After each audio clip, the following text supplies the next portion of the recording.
అసురులను పారదోలటానికి ఆ స్వామి ఆగమనం, అలాగే ఈ యొక్క ఏర్పాట్లన్నీ కూడా చూడటానికి స్వామి ఆగమనం కోసం ఇక్కడ పుణ్యాహవాచర జలంతో ఈ యొక్క శాంతి నిలయాన్ని మొత్తం కూడా శుద్ధి చేయటం ఇక్కడ జరుగుతుంది. స్వామివారు వచ్చే ముందు ఇవన్నీ కూడా శుద్ధి చేసి ఆ తర్వాత స్వామివారి యొక్క ఆగమనం అనేది ఉంటుంది.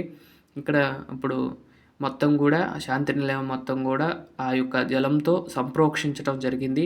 సంప్రోక్షించిన తర్వాత అదిగోండి చూడండి, అది వచ్చే నిదే వచ్చే నచ్చుతు సేనాపతి, అలాంటి సేనాధిపతి ఉత్సవం అనేది ఈరోజు ఇప్పుడు జరగబోతున్నది మన శాంతి నిలయంలో. మీరందరూ కూడా వీక్షిస్తూ ఆ స్వామివారి యొక్క విశ్వసేన పూజను ఈరోజు వీడియోలో చూసి, అలాగే అంకురార్పణ కార్యక్రమం కూడా ఉంటుందండి ఈ వీడియోలో. మీరందరూ చూసి ఆ స్వామివారి యొక్క ఆశీస్సులు మీరందరూ కూడా పొందుతారని నేను మనస్ఫూర్తిగా కోరుకుంటూ ఈ వీడియోని మీకు అందిస్తున్నాను. మీరందరూ కూడా తప్పకుండా చూసి ఆ స్వామివారి యొక్క ఆశీస్సులు పొందుతారని నేను ఈ వీడియో పెట్టాను. చూడండి, స్వామివారికి అలా విశ్వసేనుల వారు అక్కడ నుండి బయలుదేరి ఆ తర్వాత స్వామివారి ముందుకు వచ్చి ఆ కర్పూర దివ్యమంగళ నీరాజనాన్ని కళ్ళకద్దుకుంటున్నారు, అంటే అద్దుకుంటున్నారు స్వామివారు. అలాగే అక్కడ నుండి బయలుదేరి మళ్ళీ ఎక్కడైతే అమ్మవారు విహరిస్తూ ఉంటారో, ఏ అయితే ప్రాంతాలు అయితే ఉంటాయో ఆ ప్రాంతాలన్నిటినీ కూడా ఎలా ఉంది, ఏర్పాట్లు ఎలా ఉన్నాయని చూడటానికి విశ్వసేనుల వారు ముందుగా చూస్తూ ఉంటారంట. విశ్వసేనుల వారు అంటే కనుక ఈ యొక్క సేనాధిపతిగా అని చెప్తూ ఉంటారు. ఈ సేనాధిపతి అంటే మొత్తం అన్నీ చూసుకుని స్వామివారికి వచ్చే ముందు మనకి ఎక్స్కాట్స్ ఉంటారు చూడండి, సీఎం కానీ పెద్ద పెద్ద వాళ్ళు ఉంటారు కదా, ఎంపీ కానీ వాళ్ళు వస్తే ముందుగా అక్కడంతా కూడా బాంబ్ స్క్వాడ్ అని, డాగ్ స్క్వాడ్ అని అలా రకరకాల వాళ్ళు ఎలా అయితే వస్తూ ఉంటారో చూడటానికి, అలాగే ఇక్కడ చక్రతాళవారులు మరియు విశ్వసేనుల వారు ఇద్దరు కూడా వేయించేసి అక్కడ ఏర్పాట్లన్నీ కూడా చూస్తూనే అలానే వస్తూ ఆ మట్టి పుట్టపన్నును కూడా తీసుకుని ఆలయానికి వస్తూ ఉంటారు. ఎందుకంటే అంకురార్పణ చేయడానికి ఆ పుట్టమన్నును కూడా స్వీకరించి ఆ మట్టిని తీసుకువచ్చి ఆ యొక్క గర్భాలయంలో ఈ యొక్క అంకురార్పణ అనేది మన శాంతి నిలయంలో జరుగుతూ ఉంటుంది. అలాగే తిరుచానూరులో ఎలా జరుగుతుంది అంటే కనుక, తిరుచానూరులో ముందుగా ఆలయం 3 ప్రదక్షిణాలు చేస్తారు.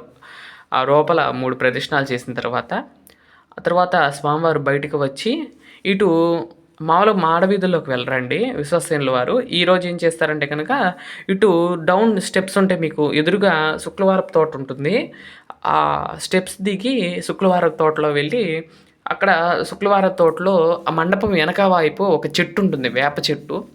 ఆ చెట్టు కింద ఈ యొక్క మట్టిని స్వీకరిస్తూ ఉంటారు. ఆ మట్టిని అక్కడ నుండి స్వీకరించి ఆ తర్వాత వెనక వైపు నుండి ఆ యొక్క ఉద్యానవనం వెనక వైపు పద్మావతి అమ్మవారు ఉద్యానవనం శుక్రవారపు తోట ఉంది కదండి, తోటలో వెనక వైపు నుండి బయటకు వచ్చి ఆ ఆలయం వెనక వైపు నుండి మళ్ళీ మాడవీధిలోకి వెళ్తారు. మాడవీధుల్లోకి వెళ్ళి మళ్ళీ ప్రదక్షిణంగా ఆలయానికి చేరుకుని యాగశాలలో అయితే అక్కడ అంకురార్పణ కార్యక్రమం చేస్తారు. అలాగే అక్కడే ఇవి కూడా చేస్తూ ఉంటారు, ఇవన్నీ పూజలు కూడా చేస్తుంటారు. అందుకన్నా ముందే ఋత్విక్ వర్ణ అనే కార్యక్రమం అయితే జరుగుతుంది. ఆ రోజు ఉదయమే, అంటే నిన్న ఉదయమే ఋత్విక్ వర్ణ అనే కార్యక్రమం జరుగుతుంది. అంటే ఏంటంటే ఇప్పుడు ఎన్ని కార్యక్రమాలు చేయడానికి ఒకరిని ఎంచుకుంటారు. పంతుల్లో ఆచార్యుల్లో ఒకళ్ళు ఉంటారు కదండి, వారిని తీసుకుని వారే ఈ యొక్క కంకణాన్ని కట్టుకుంటారు. ఏ రోజు అంటే ధ్వజారోహణం రోజు ఉదయం ఆ కంకణం కట్టుకుని అంటే ఈ కంకణం కట్టుకుంటే నియమాలు ఉంటాయి కొన్ని. అంటే కొన్ని చోట్ల ఏంటంటే తిరుచానూరులో అయితే కనుక ప్రత్యేకంగా, అలాగే తిరుమలలో అయినా సరే పొలిమేర దాటకూడదు. వాళ్ళు ఎవరైతే కంకణ భక్తులు అయి ఉంటారో వారు అది పొలిమేర దాటకూడదు. ఇంకొకటి ఏంటంటే అమ్మవారి ఆలయం చుట్టుపక్కలే ఉండాలి, ఎక్కడికి వెళ్ళకూడదు అనేది నియమం ఉంటుంది. అలాగే నేల మీద పడుకోవాలి. ప్రాతకాలం లేచి అమ్మవారి యొక్క వీళ్ళు ఎప్పుడు కూడా యాగశాలలో ఉదయం సాయంత్రం పూజలు అయితే వీళ్ళు చేస్తూ ఉంటారు, యాగాలు అయితే చేస్తూ ఉండాలి.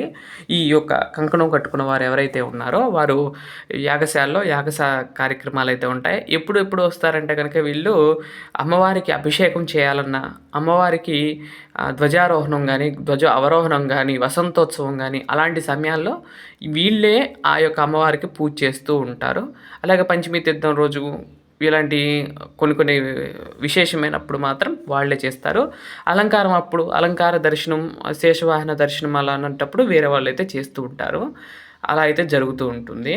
ఈ విధంగా అంకురార్పణ పాలికలను 5 పాలికలని నేను ఏర్పాటు చేసుకున్నాను.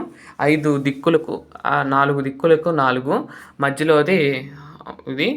అలాగే వీటిని కూడా 9 నవధాన్యాలంటే 9 ఆ నవధాన్యాల్లో ఒక్కొక్కళ్ళు ఒక్కొక్క ద్రవ్యంలో ఒక్కొక్కళ్ళు ఉంటారు. ఒక్కొక్క ఇత్తనాల్లో ఒక్కొక్కళ్ళు ఉంటారు. వాళ్ళందరూ కూడా ఆవాహన చేసుకుని వాటన్నిటిని కూడా ఈ యొక్క పాలికల్లో నింపి ఈ యొక్క అంకురార్పణ కార్యక్రమం అనేది చేయటం జరుగుతుంది. ముందు ఆ అంకురార్పణకు శుద్ధి అంతా కూడా చేసి ఇవన్నీ కూడా చేసి ఇలా చేయటం జరిగింది. ప్రసాదాలు ఇవన్నీ కూడా పెట్టడం జరిగింది కాబట్టి ఇవన్నీ కూడా చేశాము. తర్వాత ధూపదీప నైవేద్యాలు అన్నిటి కూడా సమర్పించి దీపారాజన ఇవన్నీ కూడా సమర్పించి ఆ యొక్క పాలికలకు పూజా కార్యక్రమాలు చేసి ఆ యొక్క అంకురార్పణ కార్యక్రమాన్ని దిగ్విజయంగా పూర్తి చేసుకుని తదుపరి కార్యక్రమాల్లోకి మనం ఈ శాంతి నిలయంలో అమ్మవారి యొక్క బ్రహ్మోత్సవాలలో మరికొన్ని ఘట్టాలకు వెళ్ళబోతున్నాం. చాలా సంతోషంగా ఉంది. ఎందుకంటే ఈ సంవత్సరం అమ్మవారి యొక్క కృపచేత ఈ యొక్క కార్యక్రమాలను నిర్వర్తించుకోవటం చాలా ఆనందాన్ని కలిగించింది. మీరు కూడా చూసి ఆ అమ్మవారి యొక్క ఆశీస్సుల్ని మీరందరూ కూడా ఎల్లప్పుడూ పొందుతారని నేను మనస్ఫూర్తిగా కోరుకుంటున్నాను. నిన్న అమ్మవారికి కుంకుమార్చన వీడియో వచ్చింది.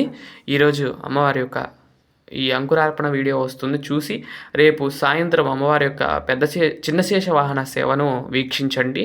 త్వరలోనే 2 వీడియోలు చొప్పున అందించడానికి మీ అందరికి కూడా సిద్ధంగానే ఉన్నాను. తర్వాత రోజు నుండి 2 వీడియోలు అయితే వస్తాయి. తప్పకుండా మీరు ఈ వీడియోలన్నింటినీ కూడా చూస్తారని ఆదరిస్తారని నేను కోరుకుంటున్నాను. ఇక్కడ నవధాన్యాలను నానబెట్టి ఆ నవధాన్యాలని చక్కగా అమ్మవారి యొక్క పాలికల్లో నింపటానికి ఇక్కడ సిద్ధం చేస్తున్నాను. చూసి ఆనందించండి. ఈ చూడటం వల్లే మనకి పుణ్యం కలుగుతుంది. మనం చేస్తే ఎంత ఫలితం వస్తుందో ఈ యొక్క కార్యక్రమాల్లో చూసినా పాల్గొన్నా ఎంతో ఫలితాన్ని ఇస్తారంటండి స్వామివారు, అమ్మవారు కూడా. అలాంటిది మనందరూ కూడా పాల్గొన్నట్టే, ప్రత్యక్షంగా అమ్మవారి యొక్క సేవల్లో మీరందరూ కూడా పాల్గొన్నట్లేనండి.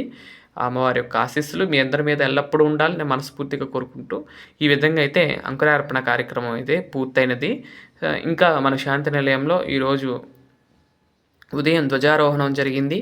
అలాగే ఇందాకలే అమ్మవారి యొక్క సేవలో భాగంగా ఊంజల్ సేవ జరిగింది. ఆ తర్వాత అమ్మవారికి శేషవాహనం మీద అమ్మవారు దర్శనాన్ని కలిగించారు. చిన్న శేషవాహనం మీద మీరందరూ కూడా రేపు చూడండి. ఆ వీడియో తప్పకుండా వీక్షిస్తారని నేను కోరుకుంటున్నాను. ఈ విధంగా అంకురార్పణ కార్యక్రమం అంతా కూడా పూర్తి చేసుకుని, అంటే అక్కడ చిన్న ప్లేసులే అండి, అంటే గర్భాలయంలో పెట్టేశాను. మామూలుగా అయితే యాగశాలలో పెడుతూ ఉంటారు. కొంచెం గాలి వెళ్తారు వచ్చేలాగా. నేనైతే కొంచెం మనకి ప్లేస్ లేకపోవటం వల్ల అక్కడే పెట్టేశాను. బయట పెడదాము అంటే కనుక బయట సపరేట్గా ఏమైనా వాహనం ఉందలే అండి, చిన్న మండపం లాగా ఉంది. అక్కడ పెడదామంటే కనుక వేరే వచ్చి తినేస్తాయి ఏమోనని భయం వేసి నేనైతే లోపల పెట్టేశాను. అలా చేశాను. అది కూడా చూసాను. నైవేద్యం ఇవన్నీ కూడా సమర్పించి కర్పూర దివ్యమంగళ నీరాజనాలు ఇస్తాను. చూసి ఆనందించండి. ఈ యొక్క ఉత్సవాల్లో మీరందరూ కూడా పాల్గొని పరోక్షంగా పాల్గొని అమ్మవారి యొక్క ఆశీస్సులు మీరందరూ కూడా పొందుతారని నేను మనస్ఫూర్తిగా కోరుకుంటూ అమ్మవారిని దర్శనం చేసుకోండి. ఇదండి ఈరోజు వీడియో. మరొక మంచి వీడియోతో రేపటి వీడియోలో కలుస్తాను. అంతవరకు సెలవు. నమస్కారం. మీకు కనుక ఈ వీడియోలు నచ్చినట్లయితే లైక్ చేయండి, షేర్ చేయండి, సబ్స్క్రైబ్ చేయండి. ఓం నమో వెంకటేశాయ. ఓం నమో పద్మావతి దేవ్యై నమః. అందరికీ నమస్కారం. మరొక మంచి వీడియోతో రేపటి వీడియోలో కలుస్తాను. అంతవరకు సెలవు. నమస్కారం.